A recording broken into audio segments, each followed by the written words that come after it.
Good morning, everybody. Welcome to the Community and Economic Development Committee meeting. Today is June 15th. It's 9 a.m. and we have a 9 a.m. appointment. Excellent. When we go around to introductions, Kara Braga. Christopher Constant. Chris Judy. Craig Lyon. Scott Myers. George Martinez. Kevin Cross. Oh, we did. Excellent. Thank you. We got a light agenda today, so it'll be nice. We get out here early and get some stuff done. We don't have anything under unfinished business, but we, unless there's something anybody would like to bring up, anything that wasn't on the agenda that they would like to discuss. All right, spectacular. We'll move right into it. For new business, we, from the Anchorage Home Builders, we have a draft AO 2023 unnumbered flashed glulam beams for decks, which was forwarded to us, forwarded to the assembly, and figured we'd put it on the agenda.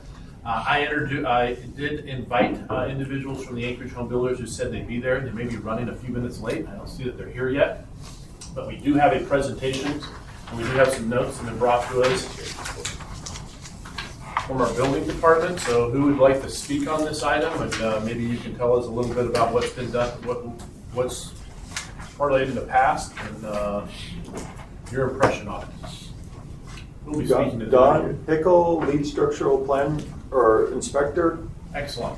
Okay, so You want to go ahead and speak up, introduce yourself, and you can stay back there, but just understand that there's people on the phone, so make sure you speak clearly so they can hear you. okay, I'm Don Hickle. Through the research that Becky Hellman and Plan Review, we went back as far as the 1990 CABO code, which is for 1 and 2 family dwellings. The requirement for pressure-treated beams has always been in the code as far back as the 90s.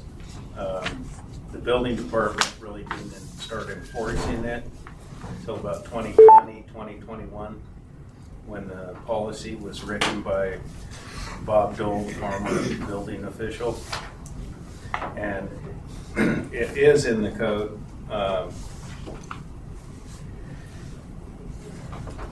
Guess I lost my train of thought, sorry. The ordinance, this amendment, the way that it's written, implies that it's for these 12-inch glulam beams for decks. But the way that the amendment is written, it applies to other buildings. Structural supports of a building or other structure. So it applies to other locations besides decks. And the statement that these beams are not stocked by local suppliers was vetted in a 2-minute phone call.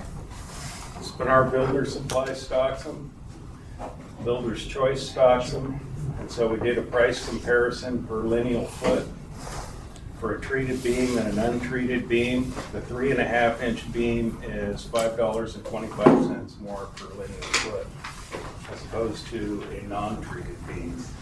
The 5.5-inch beam is $7.30 a foot to get a treated beam, and they are readily available. Readily available, saying that they're on the shelf, ready to They're pick on up. the shelf. I got a printout from SDS. They have roughly 40 of them in stock as we speak.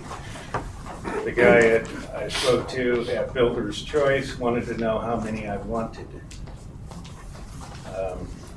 So they are readily available.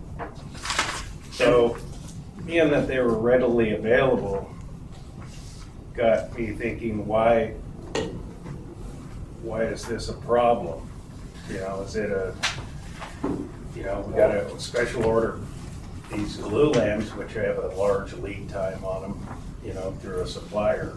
So Becky ran the calculations for these, when you would need these beams. So typically an exterior deck, if you were to use a 4x12 treated beam, your deck could be 18 feet out, 2x12s, 16 inches on center, and it could be 8 feet wide with 2 frames. And that 4x12 beam will support that deck load. If you use a 3.5-inch beam, that deck can still be 18 feet out, and it could be 15 feet wide. with 2 posts. That's a large deck. Okay? If you use the 5.5, the deck can be 18 by 18. And you don't have to special order anything. The beams are here in town. So where are these big decks going? They're not going on a single family home that is a starter home. You're not gonna see them. I've been doing inspections for over 20 years. You're not gonna see these large decks like this on a starter home. And some of the lots, the way the lots are now, maybe you can't get it in there because of zoning regulations. You know?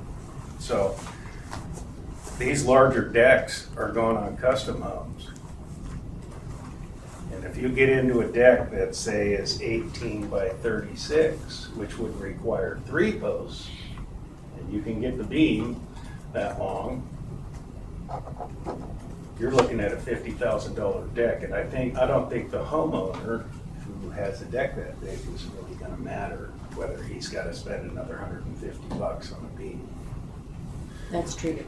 And that's for a treated beam. So,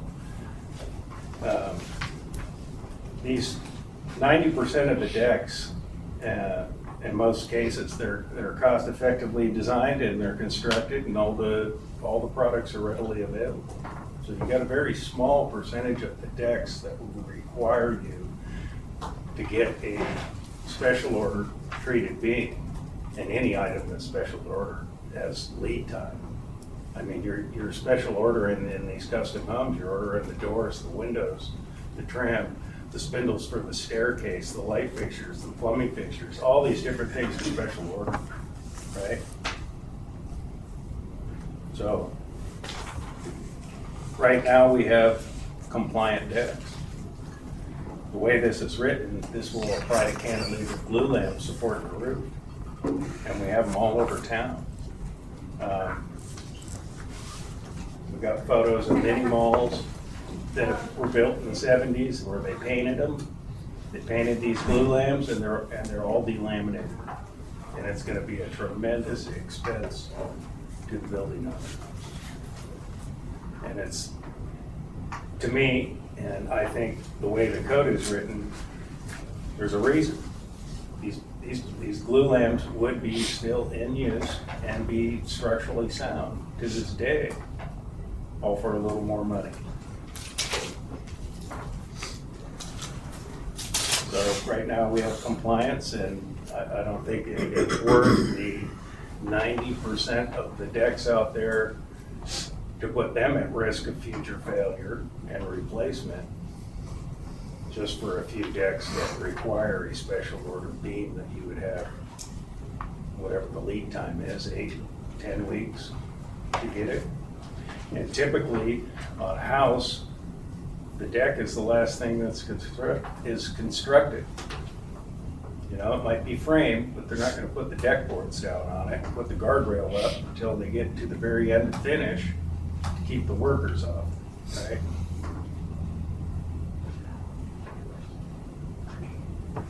And the code also requires that all the framing members are treated. So you're gonna have treated posts, you're gonna put an untreated glue lam on it. You're gonna frame all your joists with treated material, your guardrails, your handrails, your stairs, everything has to be treated, except for the one key component that's holding the whole works up, and that's that beam. That's all I had. Anybody have any questions? I see that Andre and Bill from Anchorage Home Builders are here who presented this forward. Would either of you gentlemen like to speak as you've heard the comments from the building department? Yeah, I would. Excellent. Go ahead and state your name clearly for the record. Andre Spinelli, Spinell Homes. I guess I'll start with the readily available because that's one of the biggest issues is the beam sizes that are readily available are smaller than many of the beams that we need. In Donnie's example, he talks about an 18-foot deep deck by some amount of width. I don't know what kind of joist you're using to get that 18-foot 2x12. span. 2x12 span, I mean, I span 12 feet typically on 2x12 decks. I mean, unless you're doing them, It says it in the Like- code that you can do that. yeah, The well, standard one. And 18. yeah, I don't, and either way, we don't build decks like that. We typically have 12-foot max span between the house and the beam. So I guess that seemed odd to me, the deck size that was quoted, but that's rather here nor there. The point is that many of my decks don't end up needing the beam, and a lot of times we're putting these decks with there's a basement down below with windows. So the windows might like dictate where you want your posts. You might not want, posts sticking in front of a window. So you might end up with larger spans, which then creates larger beams.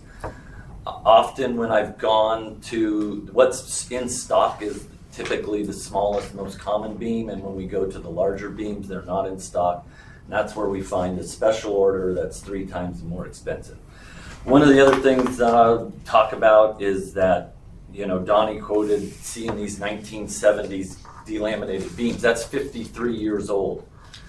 One of the things to consider here, I mean, the whole reason we're here is housing affordability.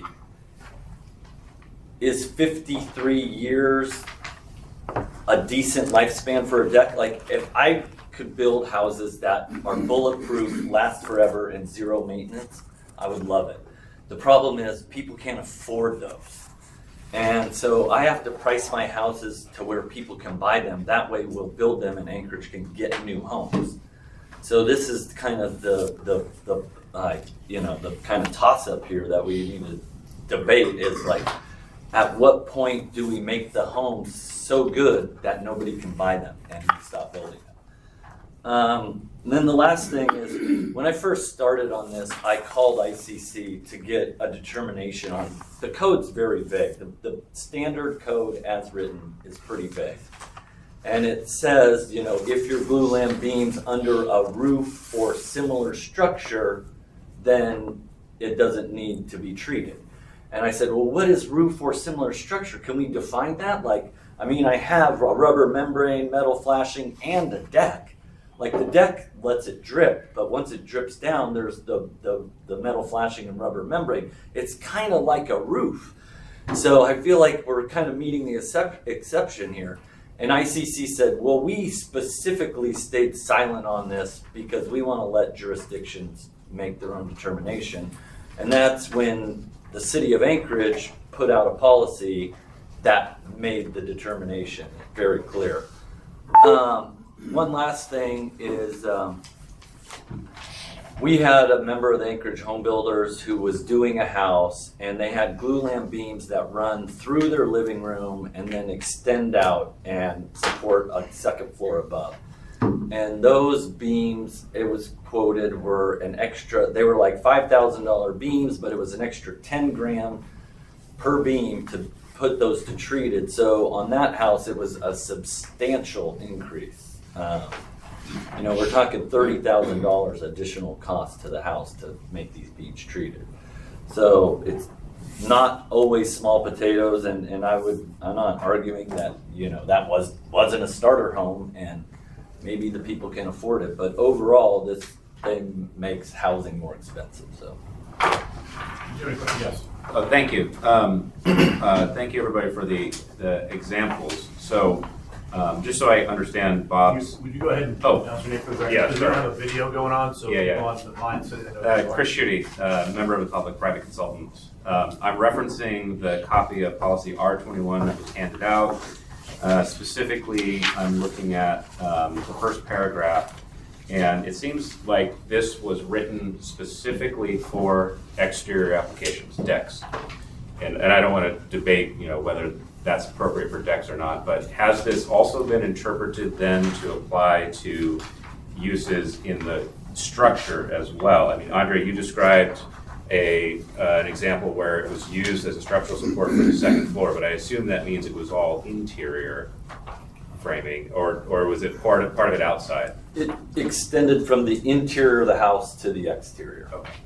And I was not a part of the design process or the review process, nor do I know how the requirement came about. And I know from my experience, there's a lot of minutia in there, Okay. but that's just what was reported to us at the Anchorage Home Builders from one of our members. And the reason I ask that, Mr. Chair, is that it seems like the intent of this policy is focused only on decks, exterior decks. And so I'm just wondering if we're conflating the two, or if because it's a condition or prohibition on the exterior decks, if somehow the interpretation of that's being applied to interiors as well. So in the case where we have these very large beams, And that's Ross Knopfsinger. Ross Knopfsinger, acting building official, MOA. Thank you. So in the case where we have these very large beams supporting house above, these beams would probably be covered by the house above, and we would not require a treated beam in that instance unless the beam was too close to the ground. If, didn't have adequate clearance. 12 inches. 12 inches or more off the ground. So I don't know what happened to that. I don't know anything about that example. I'm just, that would be our position on that matter. Thank you, this is Christopher Conste. It seems like though the contention is in two places. Generally speaking, the requirement to use these is one, and access and cost. But what I heard more narrowly from Mr. Hickel is that the way that the language is written, it doesn't only apply to decks. It applies to any structural elements outside of the building. And so I think one of the questions to tackle is, do we add some clarifying language here that states the portions of glued laminated timbers that form the structural supports of a deck, narrow it so it's not everything outside structural? Would that get us closer to a mutually agreeable solution? Through the chair, so the code section in the IRC that's being amended covers more than decks. It's general. It covers these beams that are subject to, are exposed to the elements. I grasp that, but we by code could narrow that. And so my question is, does that get us to a point, if we put some cabin around it that ensures it's only for the purpose of this one feature? Well, you could rewrite an amendment that read that way, of course. But our position is that even beams under deck shouldn't rot in 10 years. Right, so I can appreciate that. And for me, the bigger concern is being over broad and over general, where we create additional liabilities or potential failures outside of the deck conversation, because this conversation has all been about decks. And so to me, that's a rational narrowing. And I can speak from firsthand experience. There's a house in my neighborhood that just had to replace their deck because these glulam beams just turned to mush. And the deck did one of these soggy, saggy things. It was old, built a long time ago, but it was a perfect example of this conversation. It was that fourplex, that garage collapsed. That was out on Raspberry, Jewel Lake. Jewel Lake near 88. Had a covered deck over the garage and it just literally collapsed. But, yeah, Chris. Thank you. To continue that thread, I was just looking at the proposed language, and it's very, very similar to what the section of IRC referenced currently states, but it has the additional clause of either using flashing with metal cladding or treated with a penetrating stain or other applied wood preservative, blah, blah, blah. My question is on the preservatives that you're talking about. As per usual, Bob goes into excruciating detail about the American Wood Protection Association and their standards. Are you proposing a wood preservative or other stain that meets some kind of standard that AWPA sets, or how would we measure or rate that stain? So what was done previous to the change in policy that, I don't know exactly what the date was, but last year or two. 21. Was it, and this is part of the other thing, that architecturally sometimes you want exposed cedar and maybe Doug fir, and you want glulam beams exposed to match. the treated beams are colored, and so they don't match that color palette. And so previously we would paint them or stain them with whatever. When I've explored trying to do the staining to meet that standard, it was not clear, but somewhat clear that it was too much to do here locally. And at least to do with the resources of a home builder. Maybe if you had a manufacturing place where you could soak these things and Yeah, that it's injected. yeah. So basically, I mean, I think through discussions probably with Becky or I don't remember who I was talking to, but I was probably talking with Becky. It became clear that we couldn't meet that standard here locally, and so my thought is that with a less, robust staining or protection, but with the additional rubber membrane and metal flashing, similar to roof, that it basically one could say what I'm proposing meets the code and an interpretation of the code, but we have kind of clarified it through policy that we don't meet it. Yeah. And so that was kind of my theory, is it's maybe not the stain that meets that standard, but it is a stain with additional protections. Can I just do a follow-up real quick? Yes. So that's interesting because the purchased raw materials are pressure treated, which I heard you two talk about. But this says you can do in the field, you can do preservative treated, which to me says not pressure treated, but applied, right? And so one of the approved preservatives is copper I'm going to butcher this word, not naphthenate, copper naphthenate. Is that something you buy in a bucket and just brush on and you're good? Or is that what you were describing, Andre, you just can't do it in the field? Like I said, when I was going through this several years ago, it kind of became apparent through talking with, and I don't want to single Becky out because I was talking with somebody at the Muni and it seemed like it was not gonna work. And so then we went a different route. Okay, thank you. Through the chair, yeah, we researched this. Gary Heil did actually when he was chief of inspections a few years ago, and what it came down to was there was really no product that you can just paint onto it Shoot. and meet the code standard.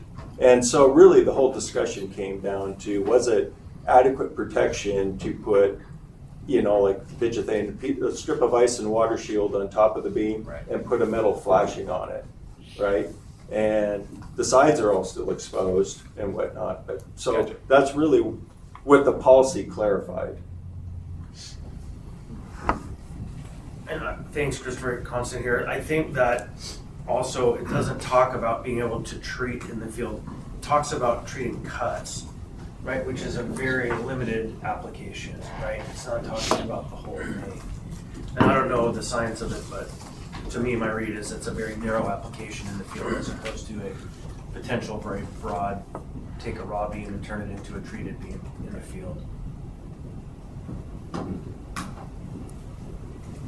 Scott Campbell, Chief of Inspections. I've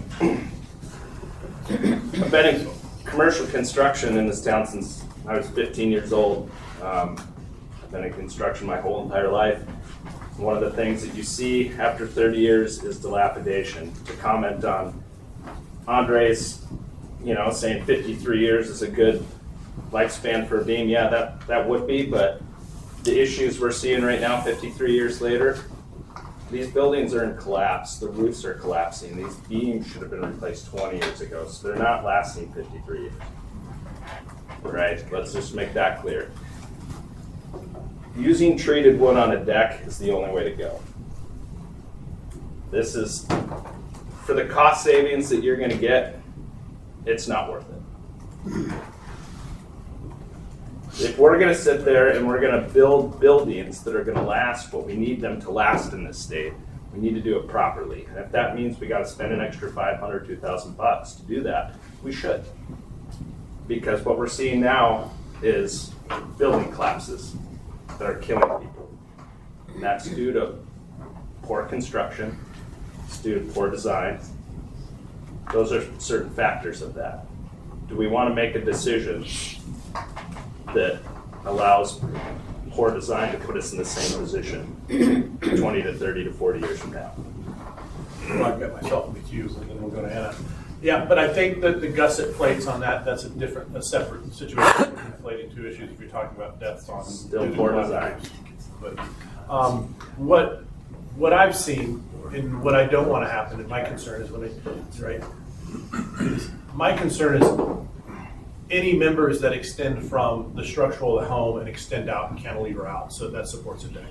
That would be a concern of mine because I've seen that. Up on Main Street, there was a house that had, it was 2x12 joists that extended out, and they also had a couple 2x12, 4x12 glue lamp structural members that extended out to the kitchen for a deck. And although the deck was covered, the wind would build up, the snow, and the homeowner was really like, it's on the back of the house. He didn't really remove the snow. And those that came out from under the kitchen wood rotted, and that wood rot extended into the house underneath the kitchen, which looked like this should be easy, but when they stuck their knife into the wood, it just disappeared like butter. And now they're like, no, you can't. We have to open up the entire floor. You're going to have to peel up your kitchen cabinets, peel up the subfloor. So I can understand one concern when it's a structural member underneath the house and then it directs out and you build the deck on top of it. Much different than, say, an exterior glue lam that runs parallel, right, to the deck that extends out to, because that's easy to see. It doesn't require, if it does rot out or you have something that's premature, that doesn't require tearing apart the home to replace that. So, I guess I'm looking at, Look at cost savings right there, right? You look at the cost savings. well, they're looking at the cost savings because when they ran the 2x12s out, they just shot. How much is it gonna cost you to replace that beam when it rots 10, 15 years from now? That's put on the homeowner. Yeah. And that's, if I'm buying a new home, I'd rather spend $1,000 now so I don't have to do it in 10 years. Thank you. And then Anna? Yeah, well, first, I guess I'm observing that this is a policy that we're putting in code, so that usually means there's disagreement about the policy, and so it's being elevated up. So I don't have a position on it at this point, but I think it's an interesting dilemma, right? Where how much do you build in the cost up front of the maintenance? It sounds like, or the longevity of the house. I mean, that's kind of the tension I'm hearing is: do you do more of that up front, or like we said, do you put that on the homeowner, or do they assume more risk by having to potentially do that later? And I don't know the right answer to that, but I think it's an interesting way to look at it, because then the consequence, as we've said, is that it adds to the cost of the building up front, which you can finance, but then that also means you have to finance 20% of it if you're buying, with your down payment, especially if you're a first-time homeowner. So anyway, I guess I don't have a substantive comment on the details of this, but I think that's something we should look at. And I guess to the comment about older buildings, having issues, I wonder how much of that is the technology at the time, how much of it is that we had maybe lower standards. I just don't know. I know there's issues with water damage in buildings. Anyway, so I guess the question is, are we now overcorrecting with newer technology that is different than what we had? And I don't know the answer to that, but just wanted to ask that question. Maybe that's to Andre or Bill or something like that. Real quick, you had your hand up and then Chris, and then we'll go to Andre. So you didn't, I'm sorry, no. I thought you were in the queue. Chris, and then we'll go to Andre. Yeah, thanks. So Scott, you suggested that we're not seeing this deterioration happen in 50 years, we're seeing it sooner. Do you have just kind of a general sense of what the timeline is in this kind of? Just depends on each build, right? We don't have that. How these beams are exposed. You look at, Don's got some pictures here. Some of the glue lambs that we've been dealing with this last year, they're all exposed to the weather. Right. Moisture doesn't come straight down. Moisture impregnates. I got it. That part. Okay, so we don't really have a sense of how much shorter it is than, say, the projected lifespan of a house. And then the second question, and you don't have to get into real specific detail here, but you pointed that we are having roofs collapse this winter, which we did, and people dying. I don't want to get too pointed, but it raises the question, is it a non-treated beam that is what is being attributed to the cause of that, or is this just a general principle you're So talking it's a about? general craftsmanship, right? Right, okay. You know, when we decide to cut corners, this is what happens. Right, And- okay. And to me, this is cutting corners. Right, understood. So it's not specifically related, it's generally related? Yeah. Okay, thank you. Andre, and then I put myself. Yeah, I just wanted to add real quick, I'm hearing beams rotting in 10 years getting thrown around. I have 2 large decks on my house, my personal house. They are done exactly the way this proposes, and there is no problem with them. So I just wanted to kind of throw that out there, and I'm sure I could go back 20 years and even probably 30 years and find examples of these that are still in existence. I don't disagree that I've seen beams rot out too early, and typically what I see is a beam that's sticking out and was unflashed so that water hit the top of it and sat there. And that, I think Don would agree, those beams don't last 10 years in that situation. I'll move that myself, thank you, but you haven't spoken yet. so go ahead. Becky Hellman, Plan Review. So in this ordinance, it's not only giving, Andre keeps referring to flashing and putting ice and water shield basically on top of a beam, but this ordinance, the way it's written, is not just allowing that, it's allowing some stain or paint or whatever else that will have a long-lasting exterior use. And that's not really defined. What is a long-lasting exterior use? So these people that are using paint or stain, if this goes through like this, you know, they're gonna be, you nail the blocking in, you nail the joist in, you nail the uplift connectors in. You're poking holes into the top of this glue lamp. And that when you have nail into wood, it shrinks and expands, shrinks and expands. And then you start opening that hole up for water to penetrate anywhere that these nails are. And then they start deteriorating that beam. And so if it's not injected with treatment, it rots faster than if it's injected with treatment that is deeper. So that's what I got to say. You know, it's interesting because I haven't been on a lot of new construction inspections, but I know Scott here, both and I in the real estate, I've probably been on over 1,500 home inspections, which are just inspections of older buildings, you know. And typically where we see these issues with the exterior rot, it's with no rain gutters. 99.9% of the time, it's either just a partially covered deck but it is almost always a lack of rain gutters because the water comes right off the roof. You have all that displacement, it comes down, it hits right on a spot. And that's generally where you get the wood rot. Even old decks that weren't built with treated lumber, as long as it got proper sun exposure, it was maybe on the south side or not on the north side where stuff just kind of set or they just let moss build up. But even on old mossy decks, you don't typically see wood rot unless, you know, when you see wood rot, the first thing you look up is I bet you there's no rain gutters, which seems to me like a simple solution to handling a lot of those issues with wood rot because there's those rain gutters that come down, even if it's penetrated with a stain, that water penetrates, it washes it because it's getting hit with that water year after year, spring after spring. And then it feeds back, it rots those out. And then as you know, once the wood rot, it's cancerous and it just starts heading down the beam. But so, I mean, I wonder how many of these issues where we're going in, we're saying, oh gosh, this is because improperly treated could just be a provision that if you have a covered deck with a roof line that comes on it, you're required to have a rain gutter. That is a super cheap, easy way to prevent wood rot on a deck where you've got direct water coming down. But we don't require rain gutters. It's not a code. Although that is primarily the cause for a lot of the wood rot and the water penetration issues on decks. So at least my experience. Bill? Bill Taylor, Colony Builders.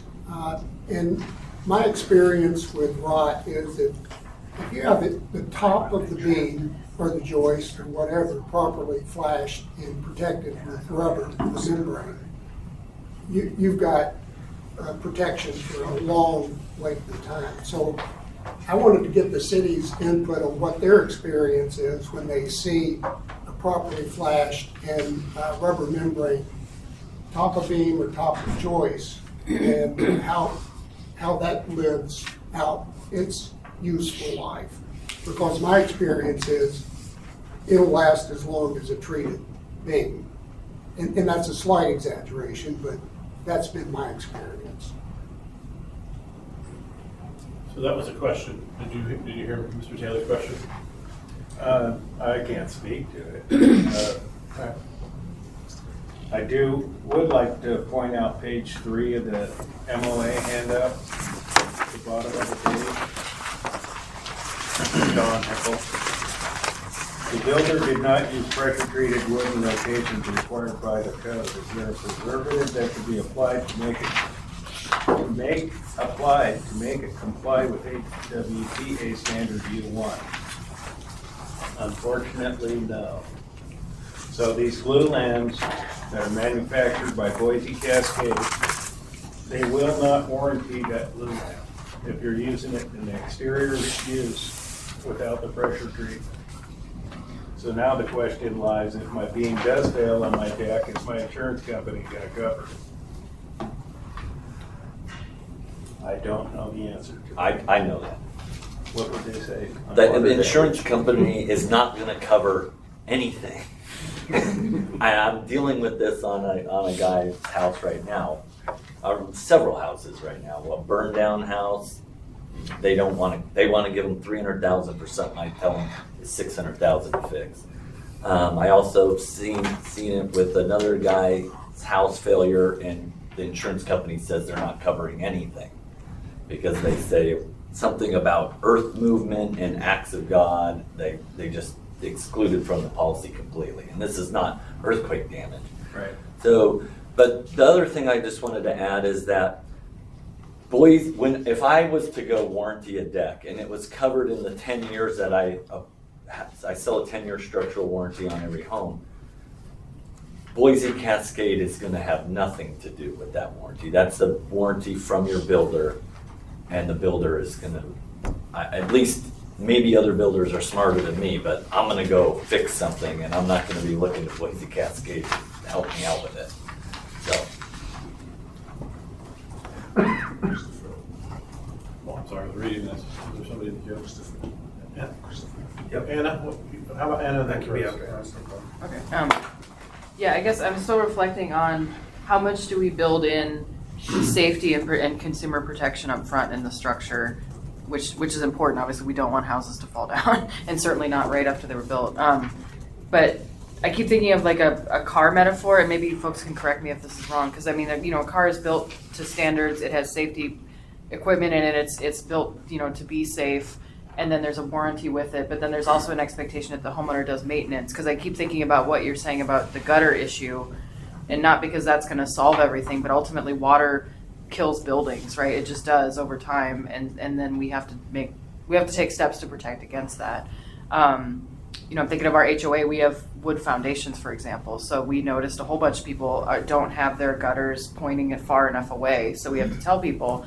But that's not a building issue, that is a maintenance issue. So I guess, again, I'm just trying to sort out how much of this is bad maintenance and not blaming the homeowner, but just, things that are ultimately the homeowner's responsibility to maintain the property versus protecting consumers or buyers up front with these things. So that's an open question. I don't know if the car metaphor is a good one, but seems like that's the question to answer here. Chris. Thank you. So looking at the amendment, it appears that there are 4 ways that it contemplates achieving the standard requirement. One is have it pressure treated. One is from naturally durable or preservative treated wood. So the preservative treated wood is not the same as pressure treated with preservative, right? And then it shall be properly flashed with metal or treated with penetrating stain or other applied preservatives. Are these kind of all equally bad options other than the original? Yes. Why? Yeah. They're not pressure treated. I mean, how many times are you gonna build your deck? We're not talking about small decks. We're talking about big custom decks. these decks are over $25,000, right? We're not, people are building these monster decks on their houses, and you don't put a treated beam in there? Why would you ever do that? It's like going out and buying a Cadillac and pulling the tires off it and leave it on blocks in your driveway. The one thing that's holding up this entire deck, and you're not gonna spend the money on it, and people aren't concerned, when you get into these decks that are this size that Andre's talking about, where you gotta, I wanna eliminate that post because it's in front of my window, that's when I would upsize that beam because it's got a span forward, right? If I'm building a deck like that, I'm not concerned about the cost of that beam. But I am concerned about the longevity of that deck or that house. I don't want to replace it. When I go to sell it, I certainly don't want it written up on a report that I got to replace it. I mean, you're talking some of these decks, they're over 50,000. We've got a deck in the permit system that is permitted. It's in review still for $150,000. I mean, it's crazy. There's permits in there for decks that are well over 60,000, between $60,000 and $100,000 people are spending on these decks. And you would be foolish not to order these beams and pressure treat it. Because if they do fail, you know, it's Murphy's Law. I guarantee if I built it and I did it without a pressure treated beam, the damn thing would fail within a year because that's my luck. It's the examples that I gave about the size of these decks. I don't think does everybody understand how big these decks are? I mean, these ceiling tile are 2 foot by 4 foot. Okay, count them out. Look how big an 8 by 18 deck with a 4 by 12 pressure treated. If you do that 3.5 inch, you can go 15 feet wide by 18 feet out. That is a huge deck. You can design around it. You're designing the house. If you're going to put a big deck on there, you place the windows. You know, it's all a design thing. But regardless of the fact, if you're going to put a big deck like that and you want to eliminate those posts, you have to do a lumber takeoff while the foundation, and you're signing the contracts for this house. The lead time on that beam is nothing compared to getting to the point to install it. So I don't have enough time. It takes too long to get these decks. I mean, that argument just doesn't hold water. I mean, you'd never get the house built if you didn't have the special order things. A lot of these houses, even right now, everything's special order. It's not something stock. They're going down to Home Depot to picking these things up off the shelf. They're special order. They're ordering the tile. They're ordering the flooring, the trim, the doors, the windows. They're not going to the stock builder grade house. Those are the entry level houses that they're installing those materials in. These houses that have these large decks that require these glue lamps are special ordering almost everything. Andre. Just a couple things.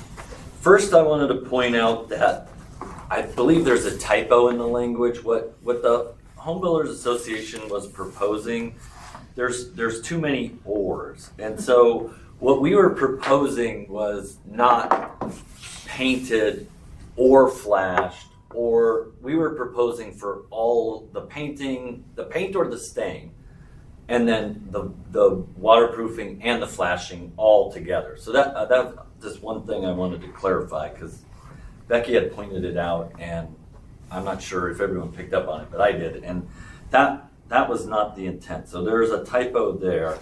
And then the other thing I just wanted to respond to the previous comment is, yeah, we're special ordering tons of stuff in the house, and most of that stuff is 6 months out. You know, so let's say it takes a year to build a house.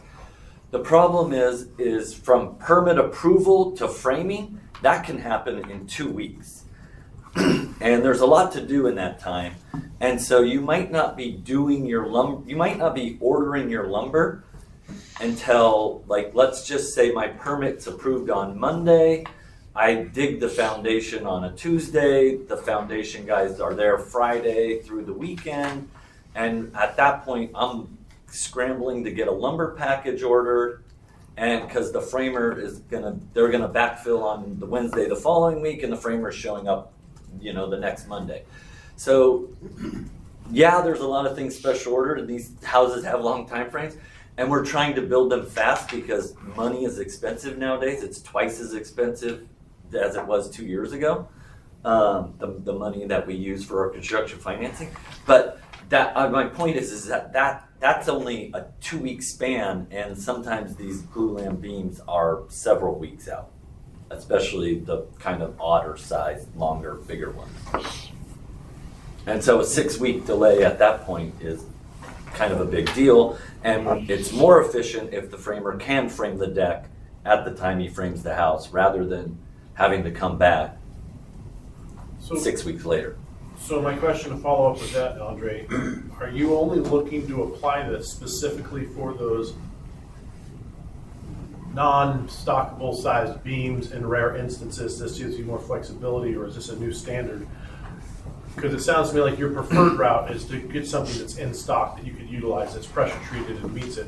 But every once in a while we have these situations where the in-stock beams, like the numbers they were saying, it's not a huge upgrade.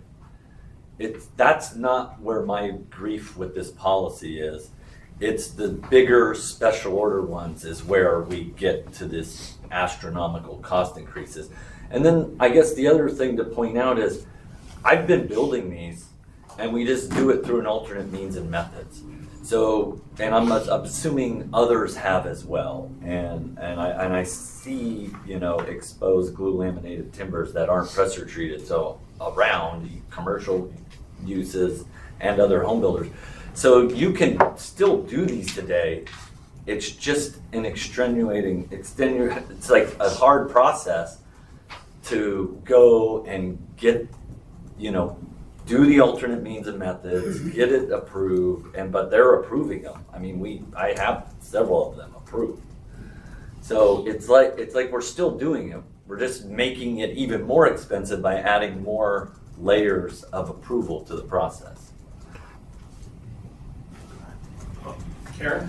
So this may be a really ignorant question, but how does laminated veneer lumber play into this? Can you do a beam with that is comparable to a glulam? And would that be any solution to it? Because we put this in on our cabin, and it was much easier to work with, and it looks very sturdy, and it says it can be exterior. I believe you're referring to maybe like a Versalam? Yeah, we put a Versalam. So they're just lots of little plies that go vertical, rather than like a bunch of 2x that go. Are those ever used on decks? It would be the Versalam versus glulam is kind of apples to apples. I believe. Okay, thanks. Sorry. But they do make them. Yeah. They're called Paralams. And if anybody's been to the Natural Pantry, they're all over the front entry. Those are all pressure treated Paralams. But not a cost saving. Well, Or you're not gonna get a cost savings with any pressure treated material. that sounds Sorry. good. Thank you for that. So we've got over a dozen deck specialty contractors. That's all these guys do is decks. Not one complaint. No problems getting material, nothing. And these guys, that's all they do. I don't know if they got a secret supply of glue lamps or they're getting them quicker than you guys. I have no idea. But we don't get any blowback from them. They're installing these pressure treated glue lamps, and they are bigger than what's in it that are stock. They're getting 15-inch glue lamps, 24s, and that's all these guys did. So I don't know what the lead time is. What is the lead time to get a special order glue lamp pressure treated? I would say 6 weeks minimum. And So you're framing a house in 6 weeks? From the time you get your permit, you're getting to the point where you need the glue lamp? I've definitely had houses where we couldn't frame the deck because we couldn't get the beam. And then the other thing I would say is those guys, I would hire those guys to build my decks if they were as expensive as my decks are, but they're not. I wager to guess they're 2 to 3 times more than I'm charging for my deck. These guys are building $80,000 decks on one house for a doctor.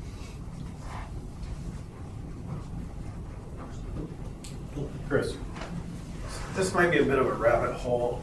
Andre, you just mentioned that you have alternative means and measures to achieve the use of the same unprotected material. So is there any liability that accrues to the builder or the muni if we are allowing products to be used that aren't generally determined to be standard or safe?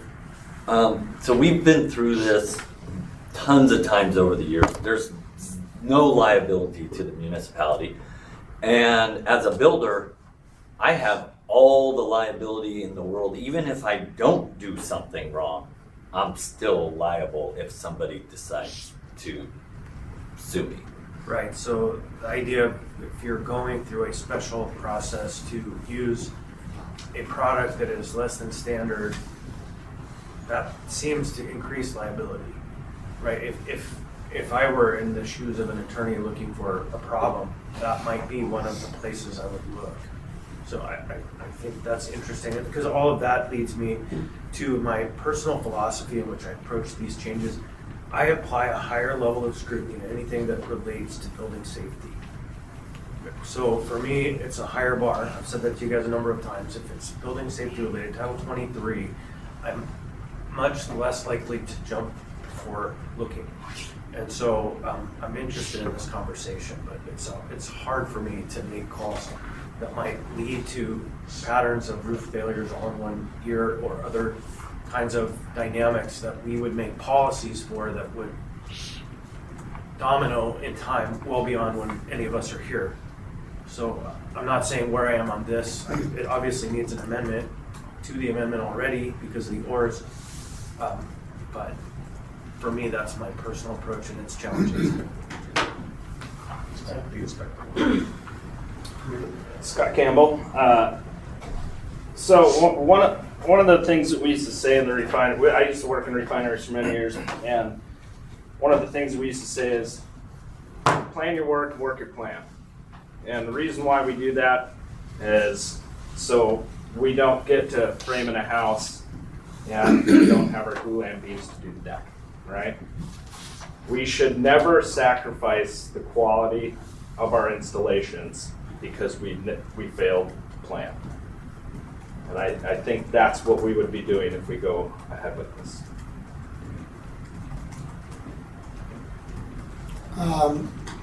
This is, Bill Taylor, this is basically in response to your comment, Chris. You have to look at everything we do in kind of a global sense, because we have to build affordable housing.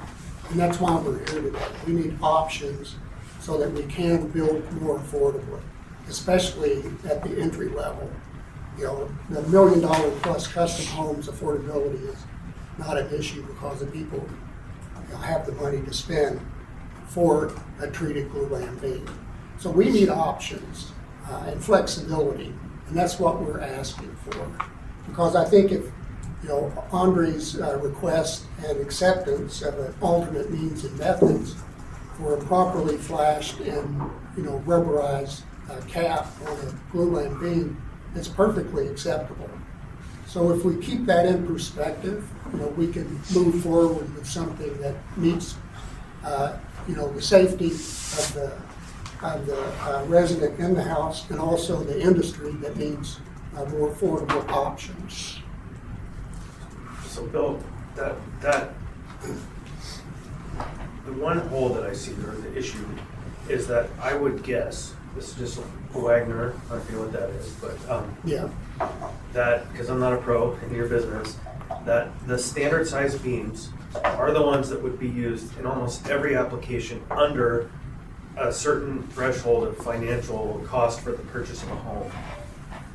Well beyond what would be considered affordable, right? And so when we're talking about creating affordable housing, and I know there's a spectrum, we're generally, if we're talking about custom sized beams, these larger ones that aren't in stock, we're not talking about housing that's gonna be $500,000 or down. We're kind of talking about housing that's $500,000 and up, to which it's important for you guys' business and our community to have those options, but it doesn't achieve housing affordability or broad housing units for people unless you're actually talking about what this does, which is using for other applications untreated wood, right? Because that's what this reads in a general way, is it's not just applied to decks, it's applied to, or other structure, right? Those might be used in applications for multi-unit housing or other housing, but that raises concerns too, right? That's where you get to the point, are we sacrificing safety for affordability? And so I'm not sure, but I do hear you in what you say, is that it is being allowed if it's being in some alternative means testing, which does argue towards it being a solution that is applicable. And so I don't know where I land on this. I'm chewing on all of that, but the affordability argument's a hard one to buy at the level of housing that most people could afford. well, I think that's what precipitated this with Andre early on is, you know, accessible beams that, you know, in our timing, the deck guys are specialists. You know, we're home builders. We're not on the same time frame. It's not a really, in my opinion, valid comparison. But this is driven by flexibility. Yeah, I don't know anything about this, especially deck Yeah. builders. I'll never meet those guys probably. Yeah, I appreciate it. Yeah, I was just gonna say that it'd be really interesting to hear from some long-term reputable home inspectors on their thoughts on this. Because what we have is we have the building department, which is extremely conservative and cautious when it comes to construction, okay? So we have one side of the spectrum, I completely understand that, we have a different level of responsibility. We're the home builders that are trying to do something, but there's that 30, 40 years and the 7 or 8 different homeowners that it transfers and goes in between hands that is missed. But yet there's multiple inspections, and to talk to that industry and see what they see. And I think I'm probably gonna call out and reach out to some and share this and just get their idea on, you know, what their impression is, because I think that's valuable information. Did I see someone else in the queue? Andre? I just wanted to respond that I had some 5 1/8 by 12 glue lam beams that are only spanning 12 feet. And those are special order beams. So that, like, we keep hearing about these like massive decks on the $1 million homes, but a 12-foot wide deck by 8-foot span that requires a 5 1/8 by 12, that was a special order beam. So 12 foot long, 5 1/8 by 12. The 4 by 12 and the 3 1/8 by 12 is typically the stuff that's stock, but like I just had the plans for the house that I had to special order my beams on. They were 5 1/8 by 12. Those were the beams that couldn't be found at Builder's Choice or Spenard's.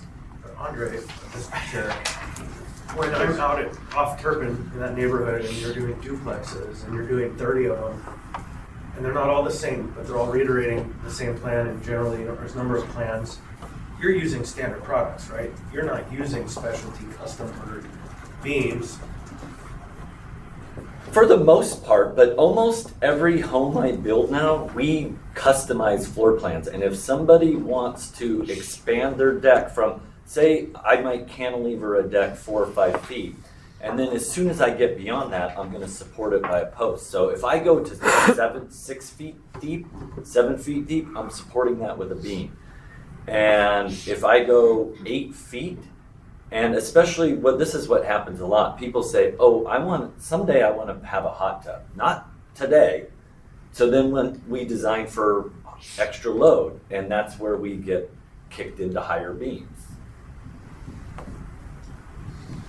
So, this is Don Hickle.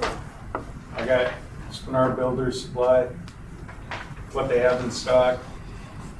They have more pressure treated beams in stock than they have ready in Wasilla. And you can get 5.5s, you can get 3.5s, and the cost difference is negligible. So, I Why- hate to even go here, but there are arguments being made that it's easier to build in Wasilla, and so people are. And so that might not be the best example. Although I'm just saying what's in stock. This is in stock in Wasilla. No, I understand, but they're building in Wasilla. I just had a conversation with a Wasilla Assembly person yesterday, and they said they need to send us a gift basket. I know, one cheese. That would be Rob Gunn. But, Chris. Yeah, thank you. Donnie, thanks for including this reference from AWPA, because I tried to go to their website to look at what they consider standards, and you have to pay to look at it, which is terrible. So basically, the takeaway is you can't pressure treat the field. I get that. You can treat your cuts and holes, etc. I get that. Why isn't there a middle ground on field treatment? I mean, I understand pressure treatment and the penetration of the wood, blah, blah, blah, but if we're talking about examples where there's only a limited portion of the overall member that's exposed, and we're applying a pretty good application plus metal flashing or whatever you guys agree on, I mean, isn't that sort of a middle ground? And why do you think, other than AWPA probably being fronted by the pressure treated lumber industry, why couldn't that work? Well, maybe it could, but you gotta remember, we gotta get back on the ground here. We're talking about less than 5% of the decks built in Anchorage for this exception, okay? Yeah, that's it. So right now, over 90% of the decks that are being built can use the beams that are in stock at SBS. So we're talking about a very small percentage that you want to make an exception for. Well, if you make an exception for that 5% or 10%, whatever it is, now you got to give it to everybody, right? Okay. So now we end up with, the special process. and you're at the honesty of the guy that's building the deck, right? Because if you take the wrapper off these glue lamps and you don't look at the stamp on the top, you can't tell which one's treated from the non-treated. Oh, interesting. You have to look at the stamp. So if you are an unscrupulous person and I charge you for the pressure treated beam and I go buy the cheaper one, then you end up with a faulty product and I'm down the road. See you later. Thank you. Mr. Cuss. So I don't think that's the actual problem that you're pointing out. The actual problem, I think, is if we create an exception that is only for this rare and unusual circumstance where you have oversized beams in a large project or a medium-sized project, then the 95% of everyone else will opt into the lesser, cheaper, more expeditious solution, which would effectively have potential, at least, of degrading the overall field as opposed to seeing an increase or shift in it. Right? It actually would create a compounding, it could potentially create a compounding problem. That's interesting. Excellent. Andre, would you, real quick here, on the exposed glue lamp, would you mind telling me, you said there was one too many ores. And if I'm guessing what you were referring to, this isn't numbered, but I'm gonna guess where it's gonna have, let's see, 1, 2, 3, 4, be the 5th line down, where your intention says, eve or similar covering shall be pressure treated with preservative or be manufactured from naturally durable preservative treated wood, and then comma, should that or be, and shall be properly flashed with metal cladding and treated with a penetrating stain or other applied wood preservative made for long or, which of these ores were you proposing should be and? So with the line that starts with preservative treated wood, comma, Yep, then it says, or shall be properly flashed with metal cladding and treated with penetrating stain or other applied wood preservative made for long-lasting exterior use. And the wording that I had proposed originally is different than this, because I actually also included a rubber membrane below the metal cladding. wouldn't we require it not only to be from naturally durable preservative wood and properly flashed? No, the naturally durable wood would be, those are also, they're special orders similar to the pressure treated. So like if you order cedar beams, then all this goes away. If you order pressure treated beams, all this is moot point. So what we're trying to do is propose using standard glulam beams, Okay. but then have the metal flashing with a drip edge, the rubber membrane, and a paint or stain. Okay, so, And it's kind of like a boot and suspenders approach to allow for the standard glulam okay, thank you. belt. One more clarification, since you're on the language. Would that have to apply to specifically the stain or preservative portion? Would that only apply to the portions that are exterior, or are you talking about, I'll paint the entire beam with this preservative, but only the portions that stick out will get the rubber and metal flashing? Honestly, I hadn't really thought about it in that scenario, but I would assume that this would only apply to the exterior portions. Yeah, through the chair as a practical matter, this thing's gonna be built, so they're not gonna be able to they're not gonna stain the beam before they build it. Right.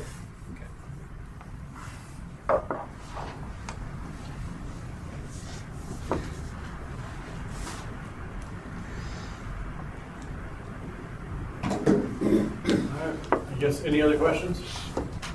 It would be interesting, and while we were sitting here, I was just Googling, I don't know if any of these products are approved, but I was just looking for field treatment wood beam products and just seeing what was out there. One thing is, perhaps the answer is something, where we allow for the field treatment, but then it's from some qualified products or something like that. And I don't know enough about the products or what's aftermarket that would be adequate. Maybe we'll look into that a little bit just for better understanding. And then I'm going to follow up with, I know that we don't have any of our deck builders here, but that's an easy phone call to make. There's several professional deck builders. I think I'm probably going to go out and talk to them about this as well, get their input, since the comment was made, well, they're not in the room, so they must not have a problem, but that doesn't necessarily mean, they weren't aware that this AO was even out there. Nobody reached out to them. This is directly from the Anchorage Home Builders to us. So I think if we're going to say, well, because they're not here, they obviously don't think there's an issue, I think they deserve a phone call. So, Ross. Through the chair, a big chunk of their work is rebuilding rotten decks. Yeah. So, I think it's an important perspective to have. yeah, But but you might argue- I mean, it's in their interest to have rotten decks. Too. Well, in that case, well, I don't see quality asphalt and paving looking to repeal the studded snow tires. So, but okay. It might be interesting if you do have a conversation with a deck builder to ask them what their price per square foot for a deck is, because my Spinell Homes option list currently $50 a square foot for exterior deck is the cost. That doesn't include the railing, any stairs, but the deck itself is $50 a square foot. And so this whole conversation from my perspective started with housing affordability. And so, yeah, we're cool with it, but we charge $100 a square foot. That's a big difference. So I just want to keep that in mind. Yeah. And we try not to, and to build on that also, we try not to speak to people's motives. So, Chris? Yeah, I guess we're getting towards the end, so I'll just put this in the people's minds. Something happening that I find interesting is there's a local manufacturer who started a plastics recycling business where he's manufacturing graded lumber Not, I don't think to the degree that we could actually talk about structural support lumber, but he certainly is producing 2x4 equivalents for exterior decking that are essentially plastic, which is kind of an interesting concept too. So I don't know if there's room for, in this conversation, for alternative materials beside wood, but anyway, something pretty cool is happening in our community. Well, this isn't on the agenda, it hasn't been introduced before the assembly, this is in its preliminary stages. Obviously, there's some edits to be done, some additional research. Any other final comments or concerns before we move on? Ross? Just one final thing. Since this is a change to Title 23, I'd recommend a gift be routed through the building board. Excellent, thank you. We don't have anything else under new business, so do we have anybody on the phone for audience participation?